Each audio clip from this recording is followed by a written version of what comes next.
Yo, what's going on, guys? Welcome back to the second part, I guess, to the series for one, and also what to do once you've killed the gas. So once you've killed about 4 gas, you can make the end crystals, seeing as you've probably got the ender pearls as well. So you've got 4 end crystals, and now you're ready to respawn the ender dragon finally. So let's hop through the ender pearl.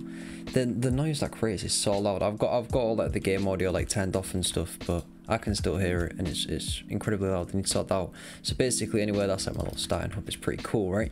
But like, you go over to where the portal used to be. I am in creative. I don't know why I'm walking. And yeah, this is it. So you used to just go in through this portal once you've killed the ender dragon and going back home. Well, that's not what you're doing today. What you're doing is going up to each one of the corners right here, or should I say faces? I don't really know. I'm not good at maths. I've said that before. But yeah, just place it down with the left, right. So right click on the each one of these. You just want to right click on them, and then you'll get these cool little orbs. Do not punch them because they will explode, and you will also lose your end crystals. But I'm doing this in creative because I don't want to kill the ender dragon again right now, but I do want to get the video done because yeah, I hope people thought it was cool. So you'll get this cool little thing here, and it's going to go around to all the different towers, and it's going to, yeah, you can guess what it's doing. It's doing what it did before with the little end crystals that here.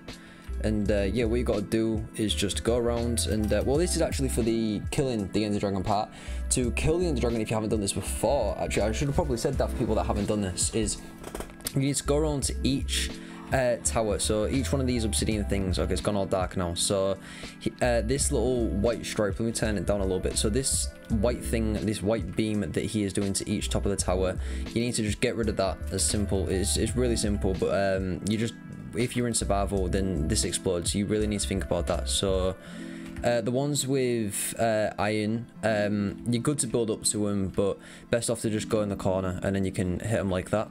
That's always like the best way to do them, because then you don't get any damage off them. But the ones with open tops, just let me show you what like kind of design to do. If it's better if you just actually bring obsidian to the place, but if you just stand here like this and then punch it, you don't get knocked off because the bottom ones stay.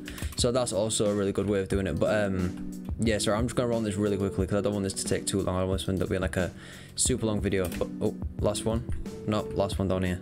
And then once you've done all of these, the ender dragon can no longer be healed. So you can see the health bar at the top.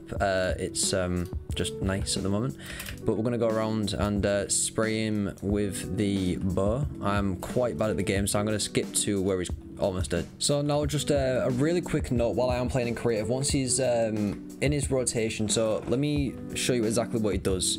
This is for people that haven't done the ender dragon before. So as he flies around, this is where you want to be shooting your bow and arrow or either your crossbow at him, making sure that you are wearing a pumpkin and not looking at any enderman. But if you're wearing a pumpkin, you can look at enderman. But yeah, the endermen are really just your big thing, because when I was doing this the first time, I had like 6-7 endermen at all time just chasing after me, and it was like getting rid of all of my health. But you see him just flying around. This is where you and your friends want to just be shooting at him, and you want to wait for the rotation down here with like your sword out. So all of you were just stood in this little area down here and making sure that little purple clouds will also spawn as well. That's why you need to keep on just jumping around in like a circle. Just keep on rotating around in a circle. Like over here there was like a little purple cloud and stuff. Like that's the kind of things you need to be careful of. But really, besides that, there is actually nothing else to the ender dragon. There is a lot more, like, I would say the wither is probably harder to kill than the ender dragon. The ender dragon is a really simple kill. It's just like a famous kill, I guess. But now it's taken quite some time for him to come down here, but at some point he will eventually come down to the middle. Oh, there we go, finally he's coming down to the middle now. So it will do this little flying around thing, and then that's where you want to just start spamming with your sword. And then in a minute it will do his little thing where he just goes up into the sky and then erupts and does all this stuff. And then yeah, the XP drops down. You do not get a second ender egg, so do not try and look forward to that. But yeah, and then obviously you get access to all the end cities and things like that, so you can go get yourself a elytra, and that is probably the best thing I've ever got. I'm gonna pick up these ender pearls real quick though. You didn't see anything, but yeah, and then you can jump straight back through, and you have now recompleted or at least done the Ender Dragon once, which is pretty cool. But yeah, if you do want to see how to get the Ender Dragon egg, if you have now just done this for the first time, then click on the new video and I'll show you how to do it real quick. It's pretty simple, just use the pistons.